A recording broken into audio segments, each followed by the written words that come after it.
Hi friends, आज आपण ecology जो एन्व्हायरमेंट टॉपिक आहे, जो बायोमध्ये जो 12वीमध्ये लास्ट जे युनिट आहे ते आपण 10th युनिट बघणार आहोत. त्याच्यामध्ये जो तुम्हाला 12वीच्या बुकमध्ये इकॉलॉजी म्हणून जो लास्ट युनिट दिलेला आहे त्याच्यामध्ये 4 टॉपिक्स येतात. 10व्या नंबरचा जो आहे organism and population, ecosystem, biodiversity and conservation and environmental issues.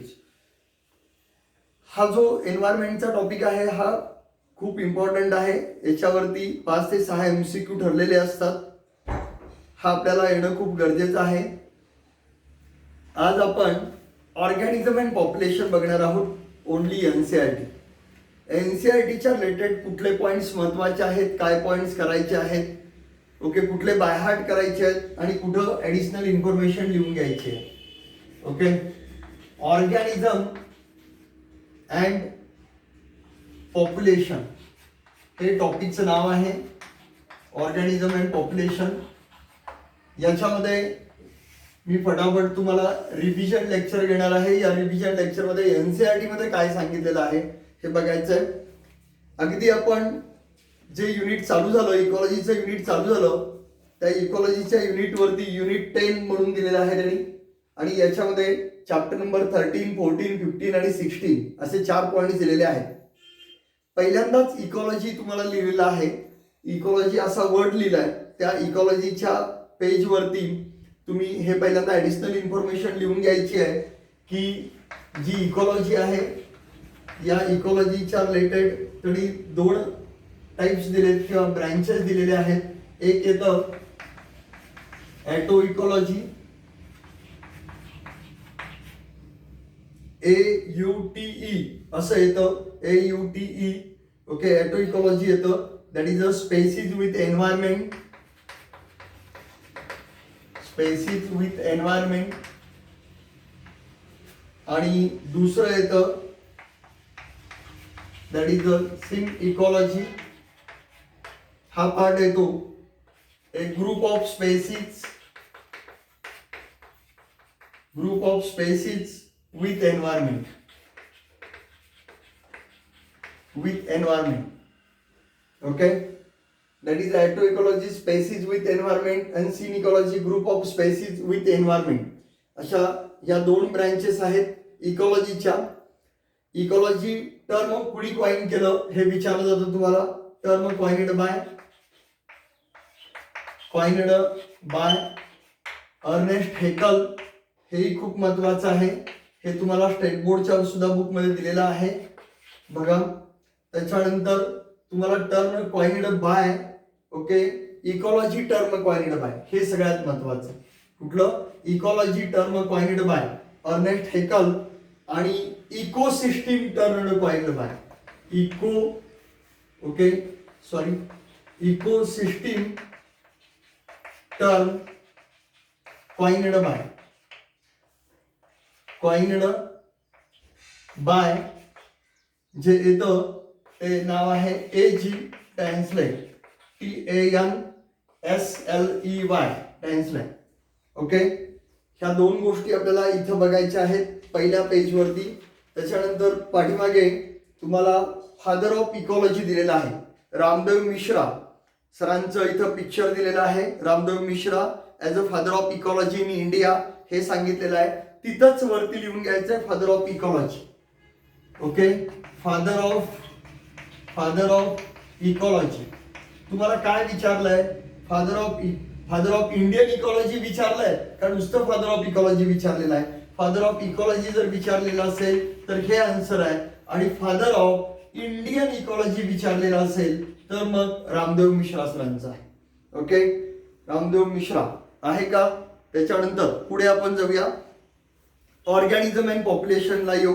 Organism and पॉप्युलेशनला 13.1 ऑर्गॅनिझम अँड एन्व्हायरमेंट आणि पॉप्युलेशन दिलेलं आहे. या पहिल्याच पॅरामध्ये तुम्हाला बायोलॉजिकल आता व्हेरियस लेवल्स दिलेले आहेत. व्हेरियस लेवल 3rd लाईन आहे. Various levels of biological organisation. त्याच्यामध्ये macromolecules, cell, tissue, organ, individual organism, population, community, ecosystem आणि बायोमी. ओके, हे तर आपण अगदी सुरुवातीपासून बघत आलोय. काय आपण बघतोय, सेल पहिल्यांदा असतं एक cell, cell plus cell is equal to tissue, tissue plus tissue is equal to organ. Okay, असं ह्या hierarchical order, okay, hierarchy order असं म्हणतात. याला एमसीक्यू तुम्हाला विचारला जातो. Okay, ecological hierarchy, HIER, okay, ARCHY, hierarchy, ecological hierarchy हे विचारलं जातं. ह्या इकॉलॉजिकल हायरार्की मध्ये, ह्या सगळ्या इकॉलॉजिकल हायरार्की मध्ये सगळ्यात महत्वाचं म्हणजे कुठलं असतं बघा. एक असतं इंडिव्हिज्युअल, ओके, इंडिव्हिज्युअल. सेकंड असतं पॉप्युलेशन, ओके. तिसरं असतं कम्युनिटी. चौथं असतं इकोसिस्टीम, ओके. पाचवं असतं बायोमी. सहावं असतं बायोस्फियर, ओके, बायोस्फियर. याच्यामध्ये ट्रिक अशी आहे, लक्षात कसं ठेवायचं बघा. इथं मी ट्रिक्स दिलेली आहे.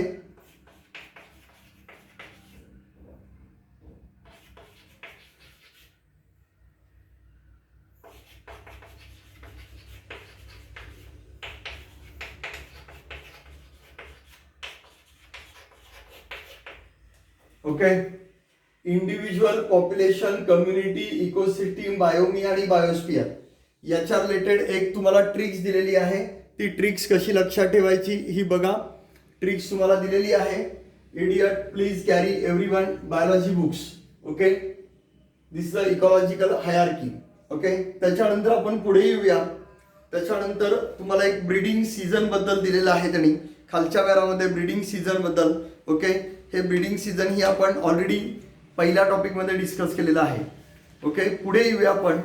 पुढे तुम्हाला त्यांनी असं सांगितलेलं आहे पेज नंबर 220 वरती 13.1च्या वरच्या 2 लाईन्स आहेत.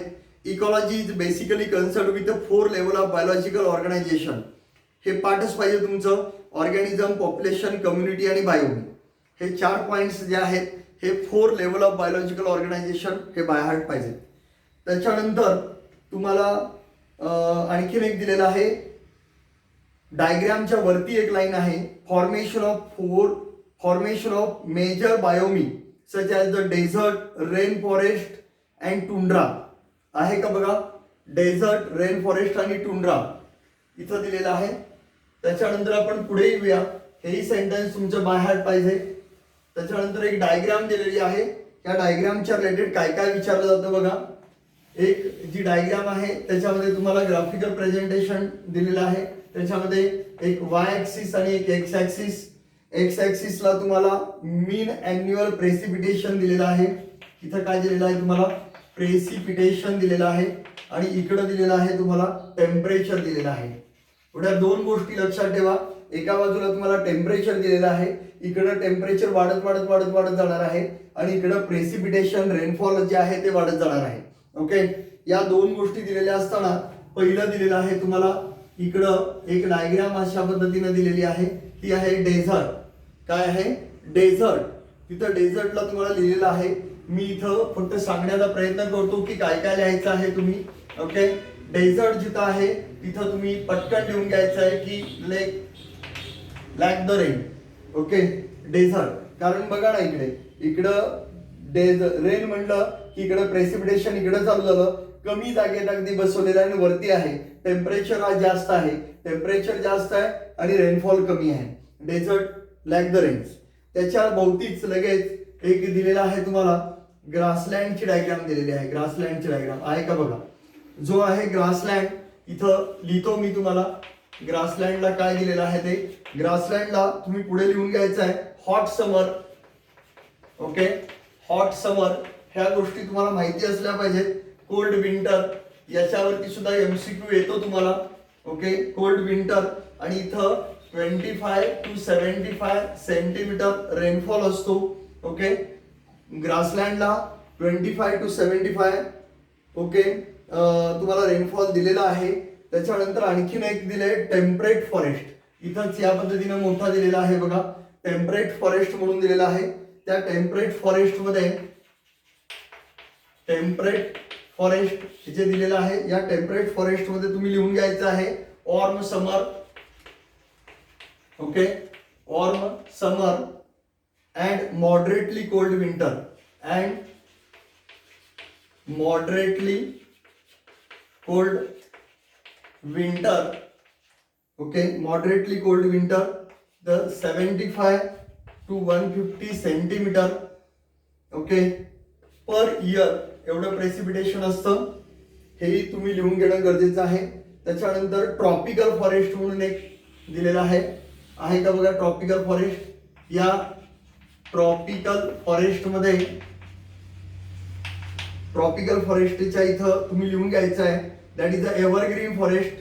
रेनफॉल असतं, रेनफॉल तिथं असतं 200 to 500 सेंटीमीटर. ओके, हे अॅन्युअल प्रेसिपिटेशन दिलेले आहेत. त्याच्यानंतर आणखीन एक तुम्हाला जो पार्ट दिलेला आहे तो कोनिफर दिलेला आहे. कोनिफर म्हणून दिलेला आहे. कोनिफर हा आपल्याला वर्ड गेलेला आहे. कोनिफर म्हणजे पाईन फॉरेस्ट, माहिती आपल्याला, पिनस और पाईन फॉरेस्ट, फर फॉरेस्ट. ओके, जे असतात याच्यामध्ये प्रेसिपिटेशन इथं लिहायचं आहे. इथं लिहायचं तुम्ही प्रेसिपिटेशन व्हेरिएबल. प्रेसिपिटेशन जे असतात ते व्हेरिएबल असतं, हायली व्हेरिएबल असतं. इथं 10 to 35 centimetre per year. Okay, per year. It occurs both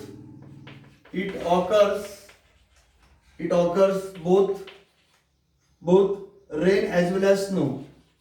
Rain as well as snow आहे. इथं मग ते पाईन फॉरेस्ट वगैरे दिलेलं आहे. ओके, आणि नंतर आणखीन एक पार्ट जो आहे इथं दिलाय बघा, जो आर्टिक आणि अल्पाईन आहे. Alpine tundra that is a little precipitation. Okay, in the form of snow. इथं लिहायचं लिटल प्रेसिपिटेशन. ओके, आणि जे असतं ते in the form of snow. Okay, कारण का लिटल प्रेसिपिटेशन इकडे आहे बघा, प्रेसिपिटेशन इकडे वाढत जाणार आहे, इकडे कमी आहे little precipitation. Okay, in the form of जे काही असेल तर स्नोच्या फॉर्म मध्ये आहे. ओके, टेम्परेचर पण कमी आहे. ओके, या ज्या गोष्टी आहेत या MCQच्या रिलेटेड विचारल्या जातात. त्याच्यानंतर जो खालचा पॅरा आहे आपल्याला, किंगडम मोडेरामध्ये सुद्धा एक आर्की बॅक्टेरिया म्हणून होतं. आर्की बॅक्टेरिया, एन्शियंट बॅक्टेरिया असे होते. एक यू बॅक्टेरिया होतं, बरोबर आहे, आणि एक सायनोबॅक्टेरिया आणि मायकोप्लाझ्मा. पण इथं आपल्याला काही असे ऑर्गॅनिझम आहेत जे एक्स्ट्रीम आणि हार्श हॅबिट आहेत, एक्स्ट्रीम लेवलला सुद्धा राहतात. म्हणजे आपण म्हणतो की टेम्परेचर जर समजा आपल्याकडे 30-40 डिग्री सेल्सिअस वाढायला लागला, आपण म्हणतो टेम्परेचर फार वाढलेलं आहे, आपण 40-45 वरती जगू शकत नाही असं म्हणणार आपण, बरोबर आहे. पण काही ऑर्गॅनिझम्स हे 100 डिग्री सेल्सिअस टेम्परेचरला सुद्धा 100 ला सुद्धा व्यवस्थित राहतात. 100 ला सुद्धा व्यवस्थित राहतात. मी काय सांगतोय बघा, काही अगदी frozen state, totally frozen state असते, त्याला परमाफ्रॉस्ट असं म्हणतात, त्या स्टेजला सुद्धा ते आहे तसे राहतात. ओके, बर्फाच्या मध्ये आहे तसे राहतात, फ्रोझन स्टेट मध्ये आहे तसे राहतात. एक्स्ट्रीम आणि हार्श हॅबिटॅट म्हणतो त्याला, एक्स्ट्रीम अँड हार्श हॅबिटॅट. जो खालचा हा पॅरा दिलेला आहे, हा खालचा पॅरा, ज्या 4 लाईन्स आहेत डायग्रामच्या खालच्या, त्या प्रचंड इम्पॉर्टंट आहेत, त्या बाय हार्ट केल्या पाहिजेत. त्याला बॉक्स करायचा in extreme and harsh habitat. Okay, त्याच्यामध्ये राजस्थान डेझर्ट आहे, परप्युटियली रेन सोक्ड हिमालयन फॉरेस्ट आहे, डीप ओशनिक ट्रेंच म्हणजे खाली अगदी तुम्ही डीप मध्ये गेलात ओशन मध्ये तरी सुद्धा काही ऑर्गॅनिझम्स लाईव्ह आहेत, टोरेंटियल स्ट्रीम आहे, परमाफ्रॉस्ट आहे. ओके, परमाफ्रॉस्ट म्हणजे permanently frozen. Okay, polar region आहे, हाय माउंटन टॉप आहे, बॉइलिंग थर्मल स्प्रिंग आहेत. ओके, स्टिंकिंग कंपोस्ट पीट आहे, त्या असं कंपोस्ट मध्ये, ओके, जे आपण शेणखत वगैरे असं म्हणतो त्याच्यामध्ये सुद्धा काही ऑर्गॅनिझम लाईव्ह राहणारे आहेत. ओके, हे सगळं तुम्ही पाठ करायचं आहे, हे खूप इम्पॉर्टंट आहे. त्याच्यानंतर 4 बायोमी ऑफ इंडिया. ओके, आपण थोडंसं रॅपिडली घेतोय. 4 बायोमी ऑफ इंडिया, याच्यामध्ये 4 पॉईंट दिलेत. एक ट्रॉपिकल रेन फॉरेस्ट, हे तुम्हाला माहिती पाहिजे. ट्रॉपिकल रेन फॉरेस्ट म्हणजे ट्रॉपिकल रेन फॉरेस्ट, याच्या नावातच आहे no dry region. Okay, all months average precipitation असतं ट्रॉपिकल रेन फॉरेस्टमध्ये, ऑल मंथ्स ॲव्हरेज प्रेसिपिटेशन. त्याच्यानंतर बी जी डायग्राम दिलेली आहे तुम्हाला डेसिड्युअस फॉरेस्ट. डेसिड्युअल फॉरेस्ट म्हणजे काय, इथं जे काही ट्रीज आहेत ते लूज देअर लीव्ज सीझनली, त्यांचे लीव्ज हे काय होतात, लूज होतात सीझनली, त्याला डेसिड्युअल फॉरेस्ट असं म्हणतात. तिसरा डेझर्ट काही सांगायची गरज नाही आहे. चौथा सी कोस्ट पण सांगायची गरज नाही आहे. त्याच्यानंतर तुम्हाला दिलेले आहेत एक बायोटिक आणि abiotic factors, components, not a factor, components आहेत. एक बायोटिक कंपोनंट्स आहेत, एक पॅथोजेन, पॅरासाइट आणि प्रेडेटर. याला अंडरलाईन करून ठेवायचं आहे, हे खूप इम्पॉर्टंट आहे. आणि त्याच्यानंतर तुम्हाला काही अबायोटिक फॅक्टर्स दिलेले आहेत. अबायोटिक फॅक्टर्स काय आहेत हे आपण पटापट बघू. अबायोटिक फॅक्टर्स जे काही एनसीईआरटी मध्ये दिलेले आहेत, अबायोटिक फॅक्टर्स खूप इम्पॉर्टंट आहे. अबायोटिक फॅक्टर्स हे बाय हार्ट असले पाहिजेत. अबायोटिक फॅक्टरच्या रिलेटेड इथं मी पहिल्यांदा मेन्शन करतो की अबायोटिक फॅक्टर्स कुठले आहेत. बघा, एक दिलेला आहे तुम्हाला टेम्परेचरच्या रिलेटेड. ओके, दुसरं दिलेलं आहे तुम्हाला त्यांनी वॉटरच्या रिलेटेड. ओके, इथं थोडंसं खाली घेतो मी. दुसरा दिलेला आहे पॉईंट वॉटरच्या रिलेटेड. तिसरा घेतलेला आहे लाईटच्या रिलेटेड. ओके, आणि चौथा घेतलेला आहे सॉइलच्या रिलेटेड. ओके, असे 4 पॉईंट तुम्हाला एनसीईआरटी मध्ये दिलेले आहेत. ओके, आता हे जे 4 पॉईंट्स आहेत ते एनसीईआरटी मध्ये काय पॉईंट्स दिलेत आणि जे काय बाय हार्ट करायचे आहेत, कारण याच्या रिलेटेड हे लाईन टू लाईन एमसीक्यू आहेत. हा अबायोटिक फॅक्टर झाले सगळे. अबायोटिक फॅक्टर्स मध्ये पहिल्यांदा टेम्परेचर दिलंय. टेम्परेचरच्या रिलेटेड आपल्याला माहिती आहे टेम्परेचर कसं मोजतो आपण, थर्मामीटरनी. ॲक्वॅटिक मध्ये असेल तर थर्मिस्टारनी. ओके, हा पहिला फॅक्टर. हा most ecologically relevant environmental factor आहे. हा सगळ्यात महत्वाचा तुम्हाला विचारला जाणार. ह्या चौघापैकी टेम्परेचर, वॉटर, लाईट आणि सॉइल यापैकी most ecologically relevant environmental factor temperature. त्यामुळे हा पहिल्यांदा आला पाहिजे. दुसरं आणखीन तुम्हाला विचारलं जातं, बघा त्याच्यामध्ये चेंजेस आहेत. Average temperature land varies seasonally, decrease progressively from equator toward the pole. Okay, plain and mountain tops याच्यामध्ये टेम्परेचर सतत चेंज होत राहतं. रेंज दिलेली आहे त्याला तुम्हाला sub zero level in a polar area आणि हाय अल्टिट्यूड दिलेला आहे. ट्रॉपिकल डेझर्ट्स इन समर दिलेला आहे का, ह्या 2 लेवल्स ही रेंज दिलेली आहे तुम्हाला. ही रेंज एक महत्वाची आहे. टेम्परेचरची रेंज, टेम्परेचरच्या रेंज बद्दल पहिला एमसीक्यू आहे. दुसरा एमसीक्यू तुम्हाला असा दिलेला आहे, त्याच्यामध्ये there are the unique habitat such as the thermal spring, deep sea hydrothermal vent where the average temperature exceeds 100 degree. आत्ताच मी ज्याच्याविषयी डिस्कशन केलं तेच तुम्हाला दिलेलं आहे. एक्स्ट्रीम युनिक हॅबिटॅट म्हणाला तरी चालतंय. याच्यामध्ये युनिक ज्या हॅबिटॅट आहेत, या युनिक हॅबिटॅट कुठल्या आहेत, कुठं रेफरन्स दिलेले आहेत हे आपण बघूया. युनिक हॅबिटॅट हा रेफरन्स मी तुम्हाला सांगितलेला आहे. हॅबिटॅटचा रेफरन्स कुठे गेलेला आहे. पहिला रेफरन्स युनिक हॅबिटॅटचा तुम्हाला किंगडम मोडेरामध्ये आर्कीबॅक्टेरियामध्ये गेला होता. ओके, त्याच्यानंतर इन जनरल नॉलेजमध्ये जे काही एक्झाम्पल्स दिलेले आहेत हे एक्झाम्पल्स तुम्हाला आले पाहिजेत. एक्झाम्पल्स आहे मँगोच्या रिलेटेड. एक एक्झाम्पल की मँगोच्या रिलेटेड तुम्हाला दिलेला आहे की mango tree does not and can't grow in a temperate country like Canada, Germany, snow leopards. Okay, second example दिलेला आहे snow leopards. Okay, snow leopards. Okay, गडबडीत स्पेलिंग मिस व्हायला नको म्हणून मी व्यवस्थित लिहितोय. ओके, त्याच्यानंतर are not found in a Kerala forest and tuna fish. आणि तिसरं एक्झाम्पल आहे टुना फिश. संपले. हे 3 एक्झाम्पल तुम्हाला दिलेले आहेत. या 3 एक्झाम्पल बद्दल तुम्हाला माहिती असणं गरजेचं आहे. त्याच्यानंतर आणखीन टेम्परेचरमध्ये काय दिलेलं आहे बघा. टेम्परेचरमध्ये तुम्हाला ते सांगतात की significance of temperature of the living organism when you realize that it affects the kinetics of enzyme. हे खूप महत्वाचं वाक्य आहे. लाईन टू लाईन एमसीक्यू आहे. through the basal metabolic activity and other physiological functions. The organism, आता इथं या ज्या दोन टर्म्स दिलेल्या आहेत, या टर्म्स खूप महत्वाच्या आहेत. एक दिलेला आहे, काय दिलेलं आहे बघा, युरीथर्मल आहे का, युरीथर्मल, आणि एक दिलेला आहे स्टिनोथर्मल. काय दिलेला आहे, स्टिनोथर्मल. थर्मल म्हणजे टेम्परेचरच्या रिलेटेड. ओके, एक युरीथर्मल आणि एक स्टिनोथर्मल अशा दोन दिलेल्या आहेत.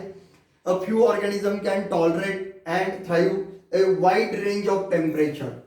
वाईड रेंज ऑफ टेम्परेचर असेल, वाईड रेंज ऑफ टेम्परेचर असेल, वाईड रेंज ऑफ टेम्परेचर तर त्याला युरीथर्मल असं म्हणतात.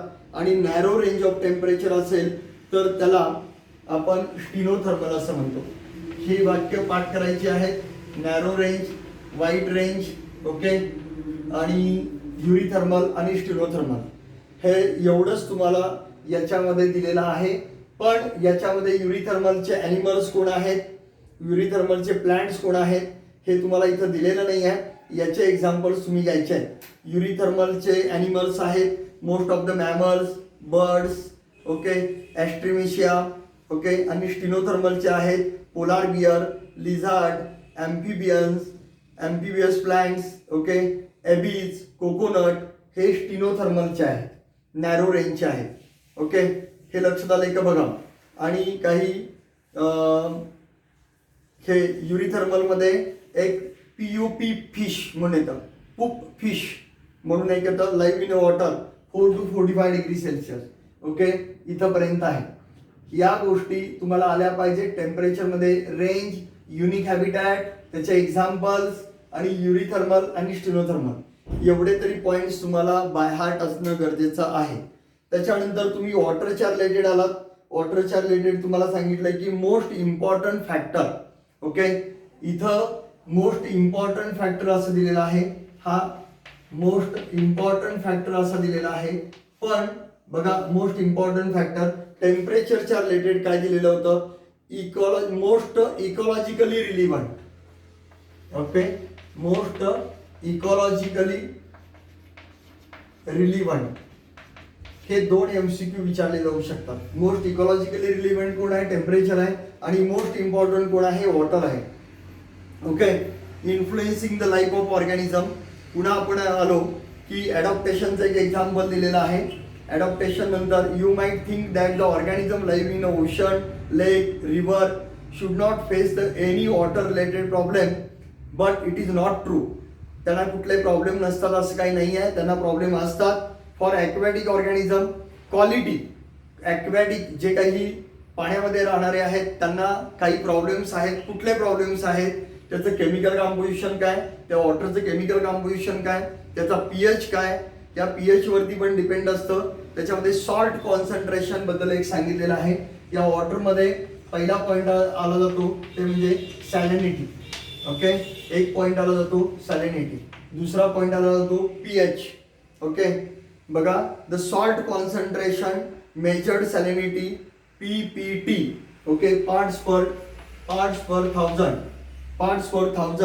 Is less than the 5 in islands water. हे जे 3 पॉईंट दिलेले आहेत बघा, काय काय दिलेले आहेत. इनलँड वॉटरचा पहिला पॉईंट दिलेला आहे, दुसरा पॉईंट दिलेला आहे सीचा दिलेला आहे. Okay, 30 to 35. ओके, आणि हायपरसलाईन लगूनचा दिलेला आहे का बघा, हायपरसलाईन लगून्स. हे 3 पॉईंट्स तुम्हाला सॅलिनिटीच्या रिलेटेड बाय हार्ट पाहिजेत, याचे नंबर्स बाय हार्ट पाहिजेत, हे तुम्हाला विचारलं जाणार.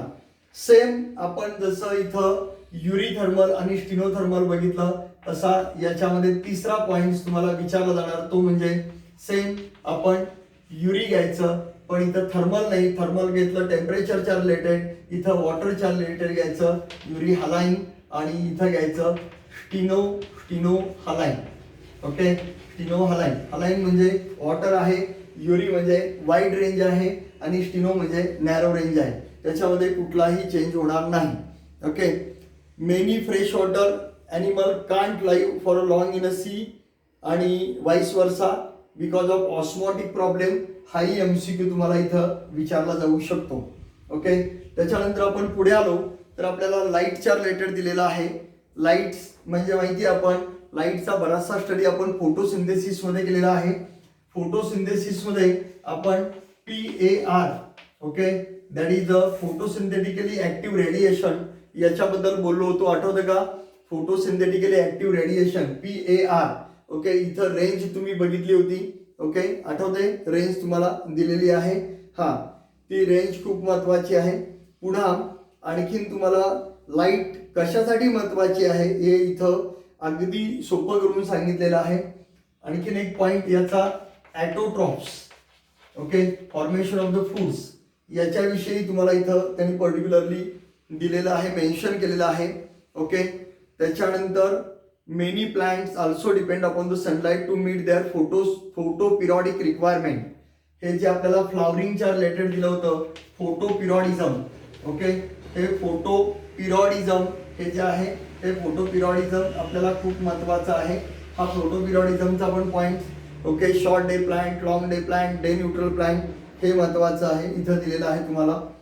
त्याच्यानंतर याच्यामध्ये जे एक्झाम्पल सगळ्यात शेवटी दिलेले आहेत, okay, availability of the light on land is closely linked with the temperature since the sun is a source of the both, but deep in the ocean environment as a perpetually dark and inhabitant are not aware of the existence of celestial source of energy that is the sun.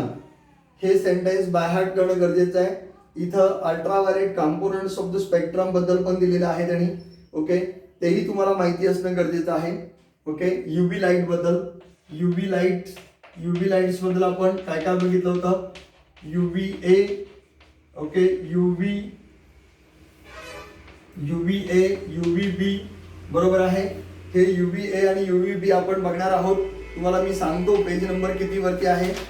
ह्या ecology टॉपिकमध्येच आपण जायचं आहे. Ecology टॉपिकमध्ये आपण environmental issues मध्ये गेलो की आपल्याला page number 283 environmental issues, para number 2 तिथं दिलेलं आहे. हे UVA, UVB बद्दल तुम्हाला इन्फॉर्मेशन दिलेली आहे. UV radiation of the wavelength shorter than UVB are almost completely absorbed by the earth atmosphere, given that ozone layer is intact, but ultraviolet B damage the DNA and mutation occurs. आहे का? Mutation occurs हा विचारला जातो MCQ. हा MCQ विचारला जातो. DNA ला damage कोण करतं, म्युटेशन कोण करतं, slow blindness, cataract, inflammation of cornea, हे दिलेलं आहे. हे बाय हार्ट पाहिजे. आणि त्याच्यानंतर आपण आलो सॉइलला. ओके, सॉइल आपण बघितलं तर सॉइलमध्ये तुम्हाला ह्या सॉइलचा स्टडी कोण करतं, त्या सॉइलचा स्टडी करतात त्याला आपण फिडॉलॉजी असं म्हणतो. आणि फॉर्मेशन ऑफ जर सॉइल असेल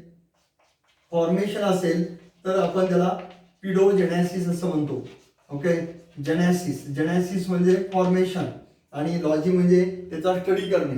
ओके, तर सॉइल मध्ये कंपोजिशन कुठलं असतं, तर कंपोजिशन इथं मी तुम्हाला शॉर्ट मध्ये लिहून दाखवतो की कंपोजिशन काय आहे. ते कंपोजिशन असतं मिनरल्स 45%, ओके, वॉटर 25% वॉटर आहे, एअर 25%, ओके, आणि ऑर्गॅनिक मॅटर 5%. हे तुम्हाला कंपोजिशन पण विचारलं जातं. इथं तुम्हाला सॉइलमध्ये आणखीन एक फिफ्थ लाईन दिलंय, पॅरामीटर मध्ये पीएच दिलेला आहे. याचा पीएच असतो, सॉइलचा पीएच असतो 5.5 to 6.5. हा पीएच आहे. PH of the soil 5.5 to 6.5 is a pH. Okay, pH दिलेला आहे. मिनरल कंपोजिशन तुम्हाला इथं मी ऑलरेडी दाखवलेलं आहे. ओके, आणखीन एक MCQ विचारला गेलेला आहे प्रिव्हियस इयरला. बेस्ट सॉइल कुठला आहे? Best soil that is a loam soil. त्याला लोम सॉइल असं म्हणतात. त्या लोम सॉइल मध्ये वॉटर होल्डिंग कॅपॅसिटी जास्त असते. ओके, वॉटर होल्डिंग कॅपॅसिटी जास्त असते. सँडी सॉइल 50% असतं. That is a loam soil is a best soil. Okay, best soil असं म्हटलं जातं. आणि तिथं आणखीन एक तुम्हाला रेफरन्स येतो. हा सॉईलमध्ये या 3 गोष्टी तुम्हाला माहिती असणं गरजेचं आहे, ज्या आपल्याला पुढे सुद्धा येणार आहेत. लिटर कुणाला म्हणायचं, लिटर LITTER लिटर, और डेट्रिटस, डेट्रिटस कुणाला म्हणायचं. डेट्रिटस हे तुम्ही पुढच्या चॅप्टरमध्ये पण बघणार आहात. नेक्स्ट टॉपिकमध्ये जर तुम्ही गेलात तर नेक्स्ट टॉपिकमध्ये page number 244, page number 244 diagrammatic representation of decomposition cycle in terrestrial ecosystem दिलेला आहे का बघा. तिथे ह्युमस दिलंय, खाली खाली एक लाईन दिलेली आहे ह्युमस. आता ह्युमस कुणाला म्हणायचं, ह्युमस कुणाला म्हणायचं, डब कुणाला म्हणायचं, डेट्रिटस कुणाला म्हणायचं, म्हणजे लिटर कुणाला म्हणायचं. फ्रेशली फॉलन लिव्ज असतात, झाडाची पानं पडलेली आहेत, काहीतरी आता एखादा ॲनिमल डेड झालेला आहे तर त्याला आपण लिटर असं म्हणतो, डेट्रिटस असं म्हणतो. ओके, ते पार्शली डिकम्पोज झालं तर त्याला आपण डब असं म्हणतो, आणि ते कम्प्लिटली डिकम्पोज झालं तर त्याला आपण ह्युमस असं म्हणतो. इथंपर्यंतचा हा पार्ट बघा. याच्यामध्ये हे पॉइंट्स तुम्हाला NCERT प्रमाणे येणं गरजेचं आहे. ओके, इथंपर्यंतचे पॉइंट्स हे खूप महत्वाचे आहेत. आता याचा जो रिस्पॉन्स आहे, रिस्पॉन्स टू अबायोटिक फॅक्टर, हा खूप महत्वाचा आहे. रिस्पॉन्स टू अबायोटिक फॅक्टर याच्यामध्ये जे आपल्याला काही पॉइंट्स दिलेत त्यांनी, त्याच्यामध्ये पहिला पॉइंट्स त्यांनी आपल्याला दिला आहे रेग्युलेट, कन्फर्मर, ओके, मायग्रेशन आणि सस्पेंड, असे 4 पॉइंट दिलेले आहेत. हे 4 पॉइंट्स किती इम्पॉर्टंट आहेत आणि ते कसे बसवायचे हे सांगतो. एक तुम्हाला नुसतं डिफरन्स लक्षात आलं तर हे 2 पॉइंट्स लक्षात राहतात. याच्यामध्ये जे तुम्हाला दिले रिस्पॉन्स टू अबायोटिक फॅक्टर, हा अबायोटिक फॅक्टर्स कसे लक्षात ठेवायचे हे सांगतो. अबायोटिक फॅक्टर्स मध्ये पुन्हा ग्राफ दिलेला आहे. या ग्राफ मध्ये एक आपण y ऍक्सिस बघतो, एक आपण x ऍक्सिस बघतो. x ऍक्सिस मध्ये एक्सटर्नल लेवल दिलेली आहे, एक्सटर्नल लेवल, आणि इकडे दिलेलं आहे इंटरनल लेवल. ही आहे इंटरनल लेवल, इंटरनल लेवल आणि एक्सटर्नल लेवल अशा 2 लेवल्स आहेत. ओके, इथं तुम्हाला दिलेलं आहे रेग्युलेटर्स, आहे का बघा. एक दिलेला आहे रेग्युलेटर्स, आणि आपल्याकडे 2 प्रकारचे ग्राफ असतात. मी इथं सांगतो तुम्हाला, जे स्टेट बोर्डच्या पुस्तकात तुम्हाला दिलेले आहेत. ओके, आपल्याला 2 ग्राफ असतात. एक ग्राफ असतो हा सिग्मॉइड कर्व असतो, sigmoid curve S shaped curve असतो, आणि दुसरा जे शेप्ड असतो. सिग्मॉइड कर्व मध्ये हा पहिला भाग आहे, याला लॅग फेज म्हणतात. हे स्लो ग्रोथ होते, पुन्हा हे रॅपिड ग्रोथ होते. इथून इथपर्यंत ही रॅपिड ग्रोथ होते आणि इथं स्टेशनरी होते, एक स्टॅग्नंट येऊन थांबतं. तसं इथं नाही आहे. इथं 1, 2 आणि 3 फेजेस असतात. इथं जे शेपडाला नाही आहे. जे शेपडाला पहिल्यांदा स्लो ग्रोथ असते, स्लो असते इथंपर्यंत, आणि ही अशी रॅपिड असते. संपलं. अशा इथं 1 आणि 2च फेजेस असतात. हे जे शेपड, ओके, ज्याला आपण एक्सपोनेन्शियल ग्रोथ असं बघणार आहोत. ओके, पुढे आपल्याला दिलेले आहे एक्सपोनेन्शियल ग्रोथ कुठे आहे ते. ग्रोथ चार्ट तुम्हाला पेज नंबर 230 वर दिलेला आहे, 231 वरती दिलेला आहे. लॉजिस्टिक ग्रोथ असं म्हणलेलं आहे, आणि त्याच्या आधी एक्सपोनेन्शियल ग्रोथ असं म्हणलेलं आहे. आता कुठलाही ग्राफ असला तरी ग्राफ हा याच्यामध्येच लक्षात ठेवायचा. 1, 2, 3 अशा 3 फेजेस असतात, किंवा 1 आणि 2 अशा 2 फेजेस असतात. ओके, इथं आपण पहिली फेज आहे हे स्लो ग्रोथ असतं, दुसरी फेज आहे हे रॅपिड ग्रोथ असतं, तिसरी फेज आहे हे स्टेशनरी असतं. किंवा या डायग्राम मध्ये पहिल्या फेज मध्ये स्लो ग्रोथ आहे, दुसऱ्या फेज मध्ये रॅपिड आहे. ओके, तिसरं ते थांबलेलंच नाही आहे. तर इथं तुम्हाला काय दिलेलं आहे, या डायग्राम मध्ये एक्सटर्नल लेवल आणि इंटरनल लेवल याच्यामध्ये आपण काही अबायोटिक फॅक्टर्स आता बघणार आहोत. अबायोटिक फॅक्टरचा रिस्पॉन्स बघणार आहोत. याच्या आधी आता आपण टेम्परेचर वगैरे सगळे अबायोटिक फॅक्टर्स बघितले, त्याचा रिस्पॉन्स म्हणजे हा रेग्युलेटर दिलेला आहे. रेग्युलेशन कडे याच्यासाठी होमिओस्टॅसिसची डेफिनेशन आपल्याला कळाली पाहिजे. आपल्या बॉडीचं टेम्परेचर वाढलं तर ते कमी करणं, कमी झालं तर ते वाढवणे, यालाच आपण रेग्युलेटर्स असं म्हणतो. यालाच आपण काय म्हणतो, रेग्युलेटर्स असं म्हणतो. ओके, आता ह्या रेग्युलेटरच्या खाली तुम्ही डायग्राम बघा. या रेग्युलेटरच्या खाली दिलेलं आहे तर त्याला पार्शल रेग्युलेटर्स असं म्हणलेलं आहे, पार्शल रेग्युलेटर. आणि हा त्याच्या एकदम असा वरती गेलेला आहे, तर त्याला कन्फर्मर म्हणलेलं आहे. ओके, एका पर्टिक्युलर स्टेजला आल्यानंतर ते थांबत नाही आहे, हे वाढतच चाललेलं आहे. याच्यामध्ये एक काय आहे, लॅग फेज आहे, दुसरी लॉक फेज आहे, तिसरी स्टेशनरी नाहीच आहे.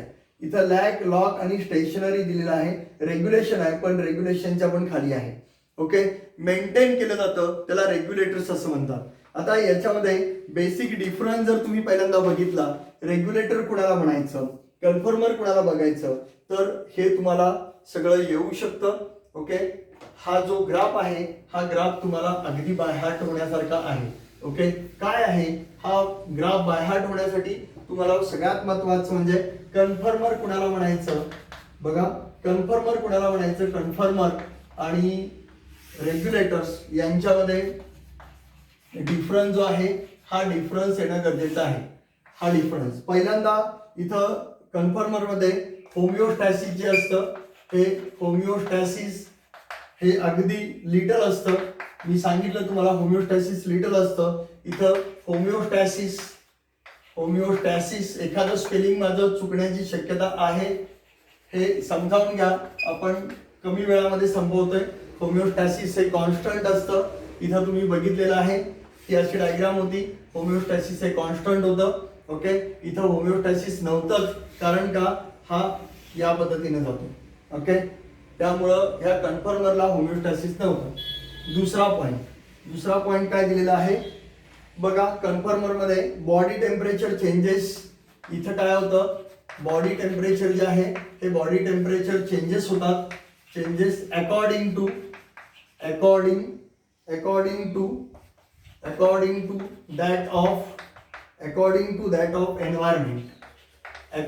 that of environment. Body temperature हे जे दिलेलं आहे तुम्हाला, याच्यामध्ये बॉडी टेम्परेचर हे चेंज होत जाणार आहे अकॉर्डिंग टू देअर एन्व्हायरमेंट प्रमाणे ते चेंज होत जाणार आहे.